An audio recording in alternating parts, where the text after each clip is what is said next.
So how do I know I am ugly?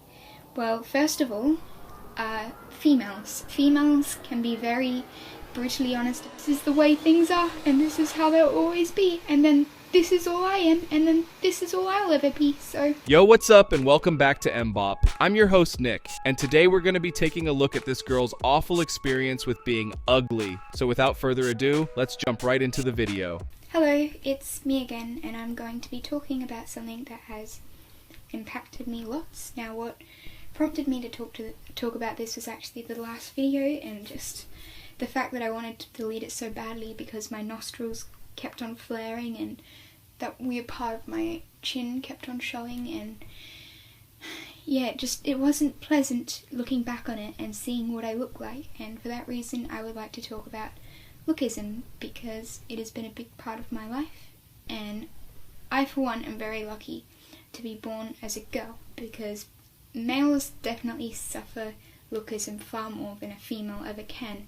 And I know it seems like this isn't my place to be talking about it, but I think just as an objective 3 out of 10, I do have some right. Alright, you're not a 3 out of 10. I'm not going to give her a rating, but I think most guys would agree with that. But I know that I can never understand what it'd be like to be a male to go through this. This is why only males can be incels. This is why only males get the severest of the bullying for their looks, and I'm sorry if it infuriates you to see me discussing it, because I, just by existing as a female, will never get to experience the worst of the worst. However, I have experienced some bad things due to lookism, and I will be sharing those today. So how do I know I am ugly? Well, first of all, females. Females can be very brutally honest about this. Some are cruel, some... I started to meet a lot more nicer females at my new school, and I'm not sure if... I don't know them that well, but I like to call them my friends, because they're the closest thing I've ever had to friends in my whole life. Even though I don't talk to them, I just listen in and observe, but it's still really nice. Anyway, I'm kind of going on a tangent here, but the females at my old school were very open about how ugly I was, and they would do very horrible things.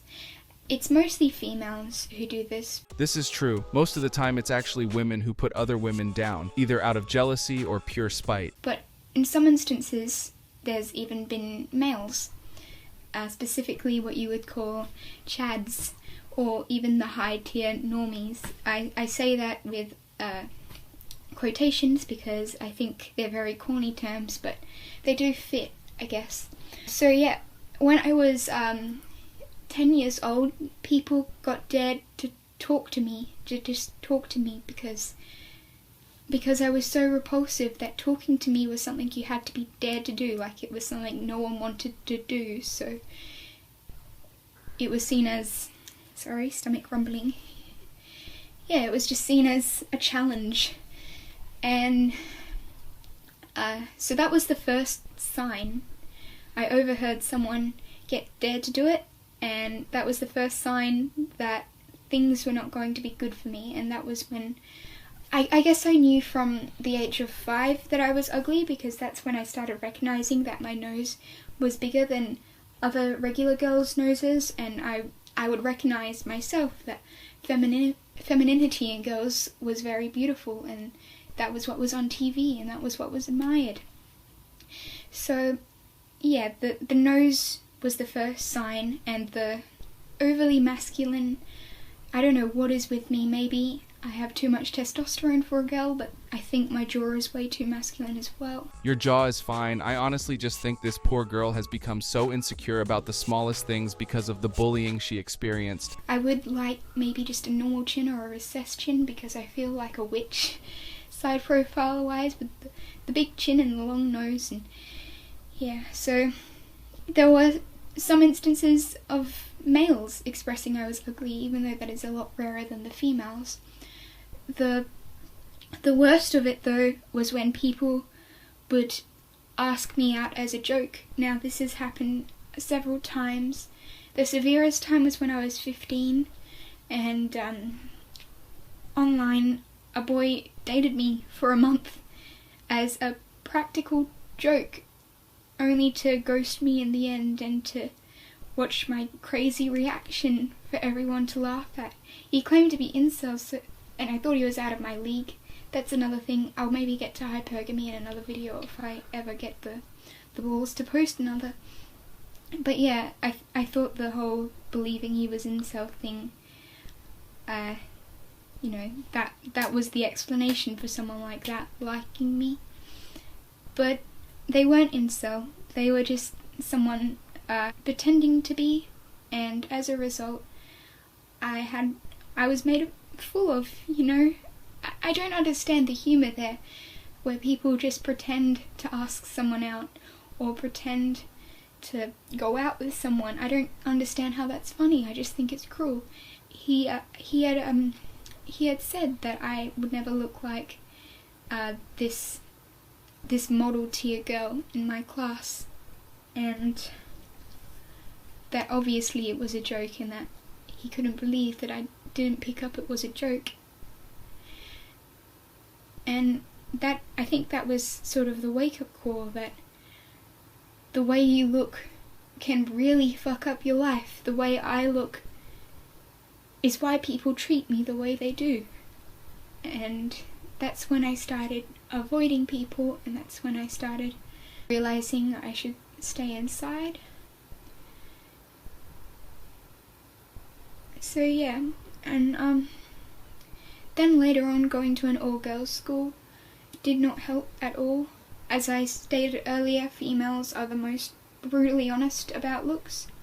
I feel like, although the cruelty that was there didn't specify that it was due to my looks, that it was due to looks, because you would see that the good-looking people with the small noses and the beautiful feminine jaws and the nice eyebrows, who knew how to do makeup and make themselves look even better when they already looked perfect without it, they would never be tormented. They lived in a completely different world, and I would look at that and I would wish that I could have that. But yeah, so although it wasn't specified, I think things would have been easier, and I think the things that were believed about me would not have happened, well, would not have been believed about me if I didn't look the way I do, and if people didn't instantly assume that I was some sort of gross creature, and that, as you know, the halo effect, that my personality was bad because my looks are bad. So, a girl made a false allegation against me when I was about 14 or something.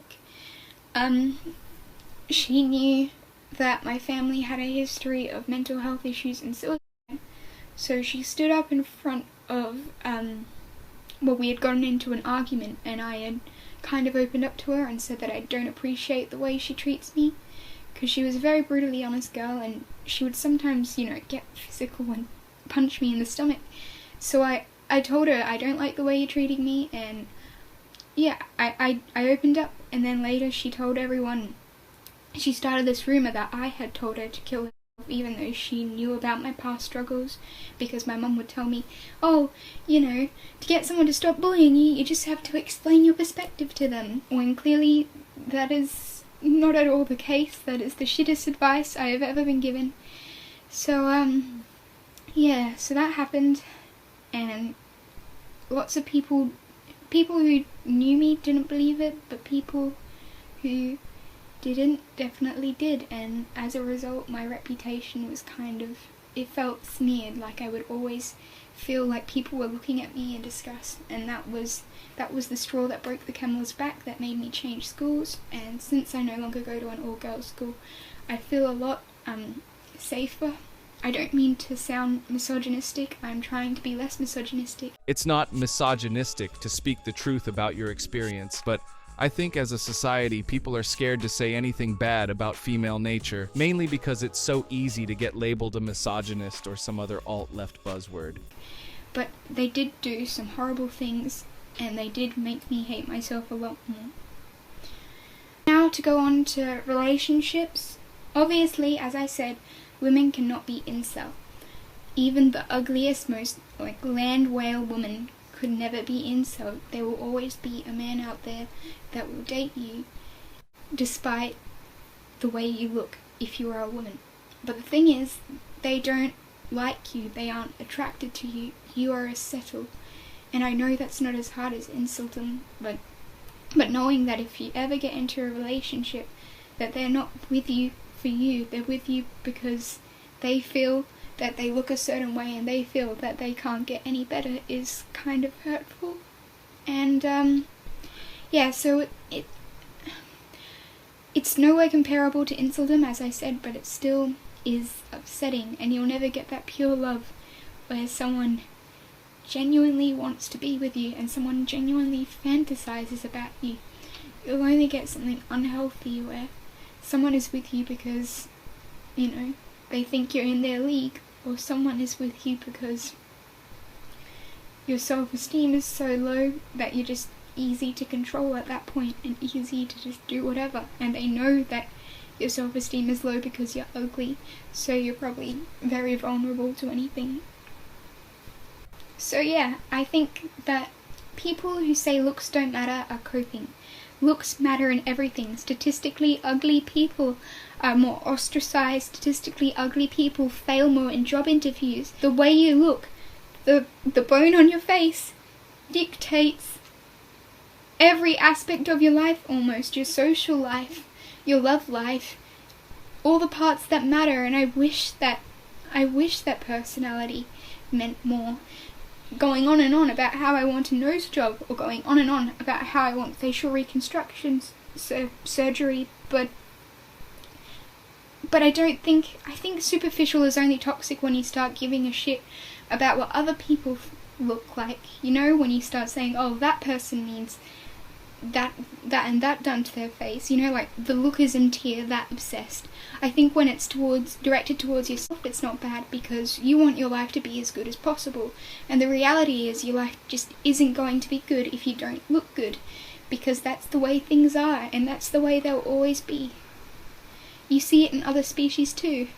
It's just a part of evolution, survival of the fittest, and that happens to be the carriers of the best genes, the ones that people want in their offspring. And in females, men like feminine features because that suggests more reproductive aspects. Like the reason men like big breasts is because of fertility reasons, you know, breastfeeding, children, etc., etc., and so on and so forth. So that's why if you don't look feminine as a woman, you are ugly, just as if you don't look masculine as a man, you are viewed as ugly by the opposite sex, and that's how it's always going to be, and we just have to live with it.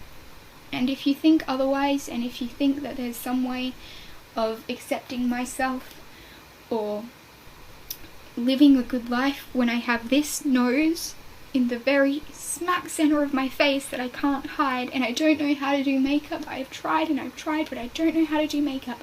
So if you think that people can live content with their look, maybe they can if they're that thick-skinned, but not everyone is thick-skinned. So I'm sorry, people who believe that looks aren't everything and that looks don't dictate your life, but you are blue-pilled as fuck, and you just have to accept that they do, and this is the way things are, and this is how they'll always be, and then this is all I am, and then this is all I'll ever be. So yeah, I just had to get that off my chest. Congrats on making it to the end. Don't forget to hit that like button on your way out, and consider subscribing if you enjoy this kind of content. Until next time, peace!